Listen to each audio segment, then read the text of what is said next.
Hello বন্ধুরা, কেমন আছেন? আশা করি সবাই ভালো আছেন। তো আমরা গিয়েছিলাম দক্ষিণেশ্বর। আমি, আমার বোন, আমার মেয়ে আর আমার ননদ, আমার দিদিমা আর আমার শাশুড়ি মা, আমরা সবাই মিলে দক্ষিণেশ্বরের প্ল্যাটফর্মের ছবি। তারপরে আমরা চলে গেলাম, এটা হাওড়া প্ল্যাটফর্ম থেকে আমরা গিয়েছিলাম মেট্রোতে করে। মেট্রোতে যাওয়ার পর আমরা দক্ষিণেশ্বর গিয়ে যখন পৌঁছোই তখন বাজে দুপুর 1টা। তো 1টার সময় তো দোকান মন্দির বন্ধ থাকে।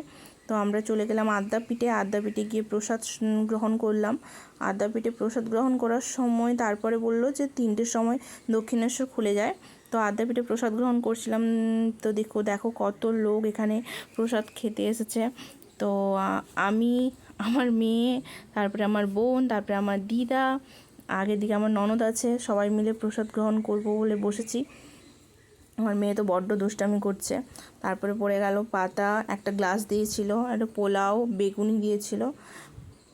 তারপরে পড়েছে অন্ন, একটা মিক্স ভেজ ছিল, আর ছিল খিচুড়ি, যে যত খেতে পারো, তার সবজি, পায়েস, আমের চাটনি। তারপর আমার মেয়ের দুষ্টামি শুরু।